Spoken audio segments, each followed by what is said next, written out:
भाऊ, आजची पत्रकार परिषद घेण्यामागचं आपलं प्रयोजन काय? खऱ्या अर्थाने आज पत्रकार परिषद घेण्यामागचं प्रयोजन असं आहे की मागच्या काळामध्ये मी 31/10/2025ला माननीय कलेक्टर महोदयांना, आयुक्तांना आणि मुख्यमंत्री वगैरे मुख्यमंत्री, उपमुख्यमंत्री सगळ्यांना एक पत्रव्यवहार केलेला होता की जेणेकरून ते मुक्ताईनगर तालुक्यामध्ये नैसर्गिक आपत्तीच्या माध्यमातून शेतकऱ्यांचं कोट्यावधी रुपयाचं नुकसान, शेतीचं नुकसान झालेलं होतं आणि त्याच्यासाठी जेव्हा पैसे आले, शेतकऱ्यांना पैसे ऑक्टोबर महिन्यातच आले आणि ऑक्टोबर महिन्यात पैसे आल्यानंतर माझ्याकडे अनिल शांताराम कांडेलकर, तालुका मुक्ताईनगर, राहणार राजुरा, यांची एक तक्रार आली की बाबा माझ्या गावामध्ये 13,45,000 रुपये समथिंग या नुकसान भरपाईचे आले. मुक्ताईनगर तालुक्यातल्या 19,016 म्हणजे 19,016 लोकांचं नुकसान झालं होतं. त्याच्यासाठी 24,21,49,630 रुपयाची रक्कम इतक्या मोठ्या प्रमाणात सरकारने मदत करण्याचा प्रयत्न केलेला आहे आणि 24 कोटी रुपये जी मदत झाली आहे त्यामध्ये अनिल शांताराम कांडेलकर या ग्रस्ताचं मला पत्र आलं की माझ्या गावामध्ये एकूण 13,45,000 रुपये आले. याच्यामध्ये काही गट जे आहे ते अस्तित्वात नाही आहे.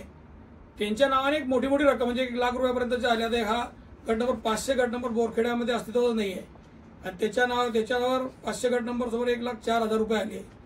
एक अजून 4 नंबरचा गट अस्तित्वात नाही आहे. ते 4/1 आहे, 4/2 आहे, असे गट आहे.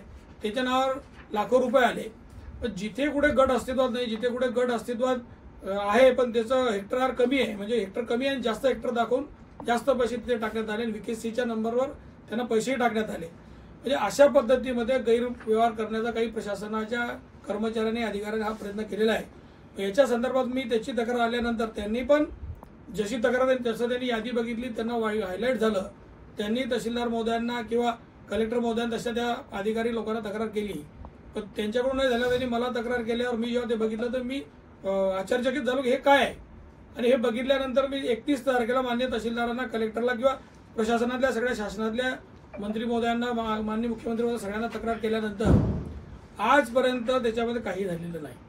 आज मी 12 वाजता जेव्हा तहसीलदारांना भेटलो तेव्हा त्यांना सांगितलं मी संध्याकाळी पत्रकार परिषद घेईल आणि उद्यापासून आंदोलनात्मक पवित्रा घेऊन तुमच्या विरोधामध्येच कोर्टात जाईल. तेव्हा आज कुठेतरी त्यांनी गुन्हा दाखल करायला घेतला अशी मला आता माहिती आपल्याच माध्यमातून मिळालेली आहे. अजून गुन्हा दाखल झाला नाही आहे. आपण आता विचारूयात यायला की गुन्हा दाखल झाला आहे का. पण ते तुम्ही जर बघितलं तर 31 तारखेला मी तक्रार केल्यानंतर 1 तारखेला त्या तलाट्याने पुन्हा 8-9 लाख रुपये जे होते ते एका दिवशी एक रकमी पैसे भरले.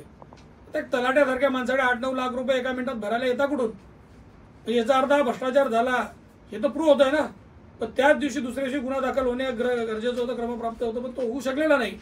पण एका गावामध्ये 13 लाख रुपयापर्यंत इतकी मोठी रक्कम येते, त्याच्यातली काही रक्कम भ्रष्टाचाराची जर 8 लाख रुपये व्यक्ती भरतोय तर मला असं म्हणायचं खऱ्या अर्थाने जो शेतकऱ्याचं नुकसान झालं, ज्याची जमीन गळून गेली, त्याचं शेती साहित्य वाहून गेलं, ज्याचे गुरंढोरं वाहून गेले, पशुधन वाहून गेलं, अशा लोकांना पैसे न भेटता काहीतरी फॅब्रिकेटेड लोकांना किंवा फेक लोकांना पैसे देण्याचं जो काम करतोय, अशा लोकांची खऱ्या अर्थाने माननीय मुख्यमंत्री महोदयांना आपल्या माध्यमातून विनंती आहे की त्यांनी याची SIT लावली पाहिजे. आपण कोट्यावधी रुपये शेतकऱ्यांना देतोय, त्यांच्या पाठीशी उभं राहतोय. सरकार मायबाप म्हणून खऱ्या अर्थाने हे सरकार शेतकऱ्यांच्या पाठीशी उभं राहत आहे.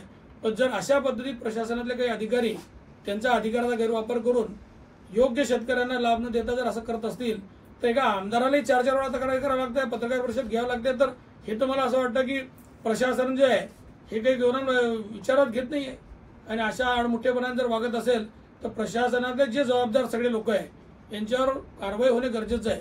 माझी आपल्या माध्यमातून माननीय मुख्यमंत्री महोदयांना विनंती की याची SIT लागली पाहिजे. माझ्या तालुक्यात 24 कोटी रुपये आले तर इतर तालुक्यांमध्ये आले असतील, इतर तालुक्यातही हा विषय होऊ शकतो किंवा असं झाला असेल. म्हणून सगळ्या तालुक्यात जळगाव जिल्ह्याची पूर्ण चौकशी करून अतिशय पारदर्शकतेने त्या शेतकऱ्यांना खऱ्या अर्थाने पैसे दिले पाहिजे. या 8 लाख रुपये आता यांनी याच्यामध्ये असं झाले तर खऱ्या अर्थाने कोण शेतकरी तिथे राहून गेला तेही आता चौकशी झाली पाहिजे. त्या शेतकऱ्याला पैसे मिळाले पाहिजे. आपण कोट्यावधी रुपये शेतकऱ्याला देतोय त्याचा अशा पद्धतीत मला असं वाटतं की भ्रष्टाचार झाला नाही पाहिजे आणि जे भ्रष्टाचार करणार आहे यांच्यावर कडक कारवाई झाली पाहिजे असं मला वाटतं. म्हणून आज मी खऱ्या अर्थाने पत्रकारांच्या माध्यमातून महाराष्ट्राला हे समजलं पाहिजे की शेतकऱ्याच्या पाठीमागे उभं असतानाही प्रशासनातले अधिकारी हे करताय. आता हा मी तुम्हाला सगळे पुरावे याचे दिलेले आहे. म्हणजे याच्यामध्ये टोटल शेतकरी आहे, शेतकऱ्यांची नावं मी घेतली नाही पाहिजे इतकं मला समजतं. याच्यामध्ये सगळे शेतकरी काही गुन्हेगार नाही आहे. पण खऱ्या अर्थाने ज्या कर्मचाऱ्याने की ज्या अधिकाऱ्यांचे सगळे अधिकार आहे त्यांनी हे केलं महसूलच्या, याची चौकशी झाली. महसूल असेल, कृषी असेल किंवा जो असेल कोण ज्यांनी सर्वेक्षण केलं, ज्यांनी यादीमध्ये नावं टाकले, ती चौकशी केली पाहिजे. तर माझ्याकडे सगळं हायलायटेड आहे आणि माझ्याकडे उतारे पण आहे. कोणाचा उतारा किती हेक्टरचा, किती आरचा आहे आणि त्याला किती हेक्टरचे पैसे आलेले आहेत, हे सगळे पुरावे मी आपल्याला दिले आहे. पण हे एका गावाचं आहे, ते पूर्ण तालुक्याचं जर चेक केलं तर पूर्ण तालुक्यात बी काय भ्रष्टाचार झाला तेही समजेल.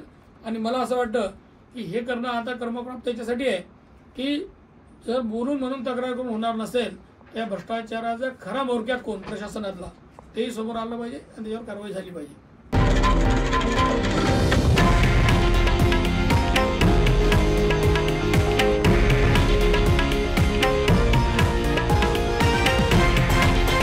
हे आहे देशातील नंबर 1 न्यूज नेटवर्क आणि आपण पाहत आहात TV9 मराठी, एकमेव.